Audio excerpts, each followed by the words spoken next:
Hello mister विकास दिव्य कीर्ति जी, कैसे हैं आप? वीडियो तो आप देख ही रहे हो, स्पेशली पहुंचाई है मैंने आपको। पूरी देखना, ज्यादा टाइम वेस्ट नहीं करूंगा, शेरो शायरी आती नहीं है मेरे को। तो सर सीधा मुद्दे की बात पे आते हैं। और मुद्दा ये नहीं है कि हमें प्रोटेस्ट करना है, मुद्दा ये नहीं है कि हमें दंगे करने हैं, हमें चीखना चिल्लाना है, नहीं। कुछ काम है जो अभी इस मूवमेंट पे हो जाने चाहिए। तो सर मेरी आपसे सिर्फ 4-5 रिक्वेस्ट है और आप वो पूरा भी कर सकते हो। और मुझे पता है सर आपके पास इतनी पावर, इतनी कैपेसिटी, इतनी रीच, इतने सोर्सेज और इतना अच्छा दिल है कि आप इन सारे काम को करने की कोशिश करोगे। आपने एएनआई पे जो 1 घंटे की पूरी लंबी चौड़ी बातें की हैं, वहां पे एक बात बिल्कुल सही बोली आपने कि स्टूडेंट्स को आपसे एक्सपेक्टेशन थी। हमने किसी और को फेमस नहीं किया, हमें आपसे उम्मीद थी कि आप हमारे लिए एक लीडर की तरह सामने आओगे। और आपको सामने आने की भी जरूरत नहीं थी, आप बिजी थे या फिर जो भी थे। अभी आपने 1 घंटे का वहां पे पूरा एपिसोड निकाला है। आप चाहते तो 4 दिन में 1 मिनट की वीडियो निकाल देते, बस उसमें बोल देते आप कि हाँ मैं कुछ ना कुछ बातचीत कर रहा हूँ, यहाँ पे बड़े लोगों से बातचीत कर रहा हूँ, आप लोग शांति से प्रोटेस्ट कीजिए, मैं जल्दी आऊंगा। बस इतना बोलना था आपको। और आप 4 दिन तक साइलेंट हो गए एकदम। और सर जितना हम लोगों ने आपको प्यार दिया ना अब तक, वो एक तरफा नहीं है। आपने भी खूब पॉडकास्ट बनाए, खूब शायरियाँ की, खूब अलग अलग अकाउंट से रीले डली। आपको भी अच्छा लगता था, हमें भी अच्छा लगता था आपकी बातें सुनना। तो ये प्यार सर 2 तरफा है, ऐसा नहीं हमसे कोई गलती होगी है, नहीं नहीं नहीं, आप भी पूरे जिम्मेदार हो इस प्यार के। और प्यार आपको पता है एक ताकत की तरह होता है, और ताकत मतलब power, power comes with responsibility. तो इसलिए हम आपसे एक्सपेक्टेशन कर रहे थे कि आप आओगे, आप लीड करोगे, आप डायरेक्शन दिखाओगे। अभी कुछ टीचर्स बोल रहे हैं कि स्टूडेंट्स ही बेवकूफ हैं, उन्हें प्रोटेस्ट करना नहीं आता, प्रोटेस्ट ऐसे होता है वैसे होता है। आपको आता था, आप बता देते। आप वहां आके नहीं बता रहे थे, आपको डर लग रहा था स्टूडेंट से, आप वीडियो डाल के बता देते। वैसे भी तो इतनी रीले डलती है भारत रत्न वाली। पहली रिक्वेस्ट तो सर आप आराम से पूरी कर सकते हो। बच्चों की जो डिमांडें हैं सिस्टम से, अथॉरिटीज से, आप उनको मनवाने में हेल्प कर सकते हो। आपके हाथ में है इतनी पावर, आपके हाथ में है इतनी जानकारी। और अब यूं मत बोलना कि ये मेरे हाथ में नहीं है, वो अथॉरिटीज के हाथ में, ऐसा वैसा। नहीं नहीं नहीं सर, अथॉरिटीज के हाथ आपके चरणों में जाते हैं ऐसे। टीचर होना सर एक टाइम पे वो भी आपकी के स्टूडेंट्स थे, तो सर आपका इन्फ्लुएंस है वहाँ पे, आपकी रीच है वहाँ पे। आप उन पे थोड़ा प्रेशर डाल के चीजों को जल्दी निपटा सकते हैं। और दूसरा सर, जिन फैमिलीज ने अपने बच्चे खोए हैं, अब सरकार उन्हें देखो पैसा दे, कितना दे, राव वाले कितना पैसा दे, सर जो जितने देगा जब देगा वो तब देखी जाएगी। लेकिन हमारी तरफ से हमें भी कोशिश करनी चाहिए। हम सब मिलके ना उन फैमिलीज की जिंदगी भर की गारंटी ले सकते हैं कि हाँ इनको अगर कोई फाइनेंशियली कभी कोई रिक्वायरमेंट हो तो हम इनकी हेल्प करेंगे। तो हम इन्हें पैसे वगैरह दे सकते हैं, इन्हें कोई और किसी तरह का सपोर्ट चाहिए हो तो हम इन्हें वो प्रोवाइड करवा सकते हैं। आपके अपने अकाउंट से इतना पैसा नहीं जाएगा, मेरे अकाउंट से इतना पैसा नहीं जाएगा, कोई दिक्कत नहीं है, डोनेशन अरेज कर लेंगे अगर थोड़ी बहुत और जरूरत पड़ी तो। और दुनिया भर के टीचर्स है, कोचिंग सेंटर्स है, सब आ जाएंगे थोड़ा थोड़ा करके, बहुत हो जाएगा कि हाँ एटलीस्ट उन फैमिलीज की जो फ्यूचर है वो थोड़ा सेफ रहे। तो हम सब मिलके उन फैमिलीज का थोड़ा फ्यूचर सेफ रख सकते हैं। और तीसरी बात ये सर कि हमें शॉर्ट टर्म के सॉल्यूशंस तो ठीक है, इनकी आवाज उठा लेंगे, लेकिन लॉन्ग टर्म के सॉल्यूशंस पे भी हमें ध्यान देना चाहिए। आई थिंक हमें एक एनजीओ खोलना चाहिए यूपीएससी एस्पिरेंट्स के लिए, जहाँ पे उनके प्लान बी से रिलेटेड बातें हों। आपको पता है इतना रिस्की एग्जाम है, मुश्किल से 250-300 पोस्ट ऐसी हैं जो सबको चाहिए। वरना जैसा आप कहते हो कंपटीशन सिर्फ 30-40 हजार लोगों में है, सर बेशक कंपटीशन 30-40 हजार लोगों में होगा, लेकिन तैयारी तो लाखों कर रहे हैं ना। और हर कोई यहाँ पे 5-6 साल गुजार गया, हर किसी का सिलेक्शन तो नहीं होगा। और आज की डेट में एआई का जमाना है, दुनिया भर की ऐसी नौकरियां जा रही हैं लोगों की, जिन एस्पिरेंट्स के पास कोई स्किल्स नहीं है पढ़ाई के अलावा, संविधान आता उन्हें बस, उसके अलावा नहीं पता उन्हें कुछ, उनके पास कोई वर्क एक्सपीरियंस नहीं है, वो कहाँ जाएंगे? तो आई थिंक एक एनजीओ ऐसा ओपन करना चाहिए जो लोगों के प्लान बी से रिलेटेड काम करे, जहाँ पे उन्हें सिखाया जाए कि इसके अलावा और कहाँ कहाँ वो करियर पे अपना ध्यान दे सकते हैं। और वो एनजीओ सेक्शन 8 कंपनी हो जहाँ पे हम अपने कुछ प्रोडक्ट्स वगैरह लॉन्च करें।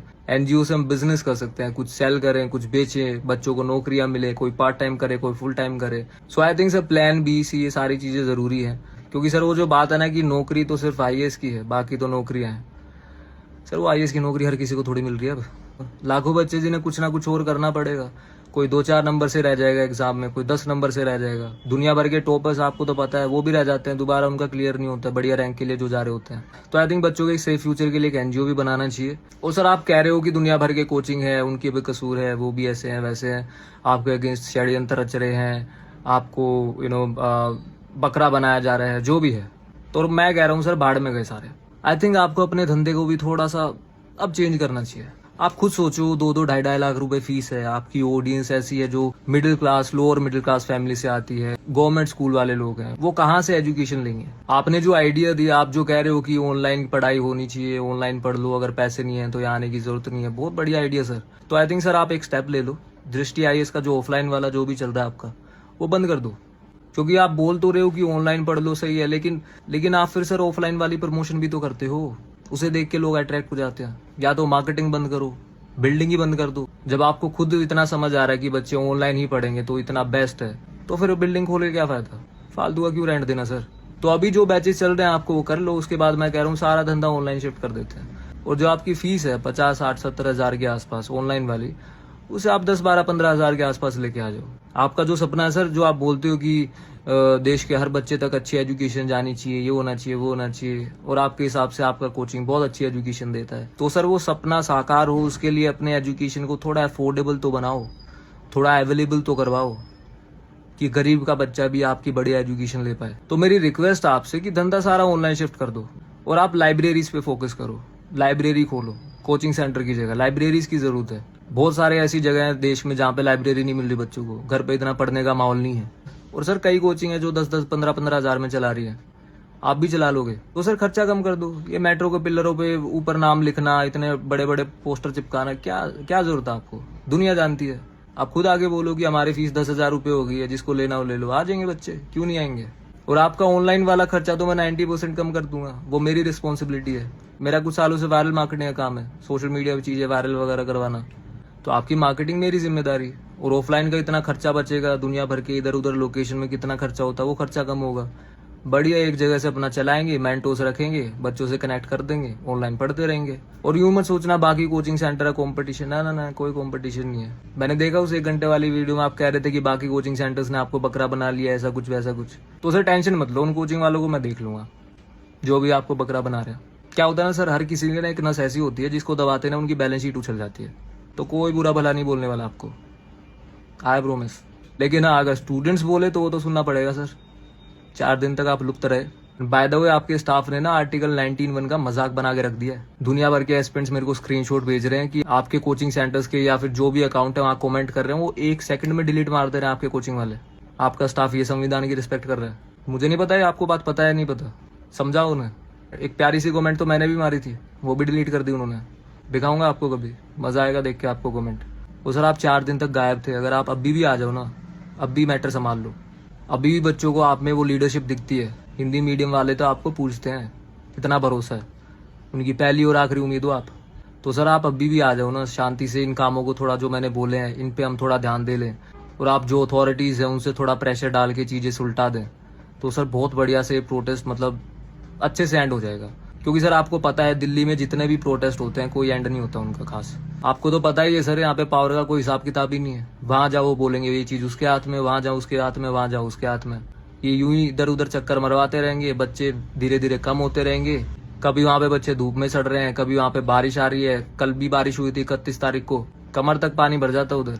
फिर कोई बिजली का तार गिर गया, फिर कुछ उल्टा सीधा इंसिडेंट हो जाएगा। तो सर आपके हाथ में इतनी पावर है, इतनी रीच है, इतनी रिस्पॉन्सिबिलिटी भी है कि अगर आप चाहो तो चीज़ें अच्छे से मैनेज कर सकते हो। एंड सच्ची बताऊँ, मेरे को भी कोई अब खास उम्मीद बची नहीं है जो आप 4 दिन गायब रहे हो उसके बाद।